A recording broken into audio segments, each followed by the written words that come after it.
Halo Pemirsa program Makan Bergizi Gratis atau MBG awalnya digadang-gadang sebagai salah satu terobosan besar pemerintahan Presiden Prabowo.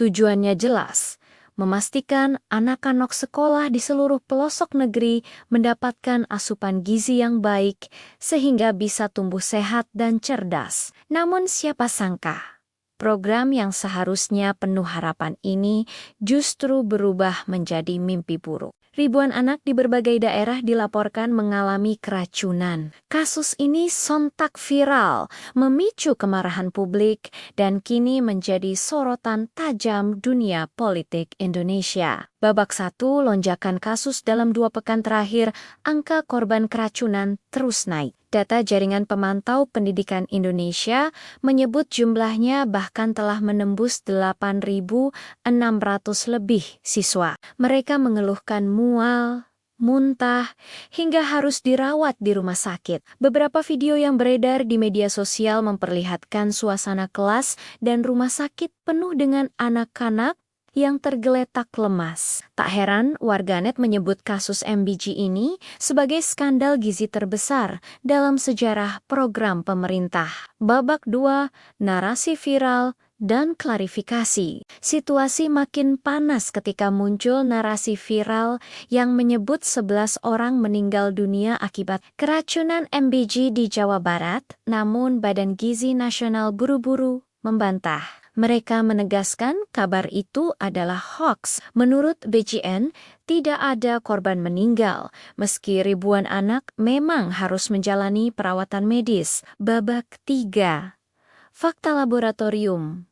Lalu apa penyebab keracunan massal ini? Hasil pemeriksaan laboratorium di beberapa daerah mulai membuka fakta yang mencengangkan. Di Oki, Sumatera Selatan, sampel makanan dan air minum MBG positif mengandung bakteri E. coli di Sukabumi. Jawa Barat, hasil lab menemukan adanya jamur berbahaya Coccidioides immitis, serta bakteri seperti Enterobacter pada tempe orek dan Macrococcus caseolithicus pada telur dadar. Sementara di Lebong, Bengkulu, uji Balai POM juga menunjukkan adanya bakteri dalam menu MBG yang disajikan untuk ratusan siswa. Temuan ini seolah memperkuat dugaan ada masalah serius dalam standar kebersihan, sanitasi dapur, hingga proses distribusi makanan. Babak 4, faktor risiko dan menu kontroversial. Tak berhenti di situ. Publik juga digemparkan oleh kabar adanya menu ikan hiu yang masuk dalam daftar makanan MBG. Para ahli gizi langsung mengkritik. Ikan hiu termasuk makanan berisiko tinggi karena rentan mengandung merkuri dan sulit diolah secara aman. Selain itu, hasil lab di Jawa Barat menunjukkan banyak makanan MBG cepat basi, sehingga dalam proses distribusi ke sekolah-sekolah, makanan sudah dalam kondisi tidak layak konsumsi. Babak 5, evaluasi pemerintah melihat gelombang kritik yang makin besar, Presiden Prabowo akhirnya buka suara. Ia menyebut kasus MBG ini sebagai masalah besar dan berjanji akan memanggil langsung Kepala Badan Gizi Nasional beserta pejabat terkait. Presiden juga menegaskan agar kasus ini jangan dipolitisasi, karena tujuan utama MBG adalah membantu anak-anak Indonesia. Namun publik terlanjur kecewa. Banyak yang menilai bahwa kasus ini tidak hanya soal makanan basi atau kontaminasi bakteri, tetapi menyangkut sistem pengawasan dan transparansi dari pemerintah sendiri. Babak 6. Tindakan darurat sebagai langkah darurat, Badan Gizi Nasional memutuskan menutup sementara dapur-dapur MBG yang bermasalah, serta menghentikan operasional Satuan Pelayanan Pemenuhan Gizi SPPG di wilayah yang terjadi keracunan.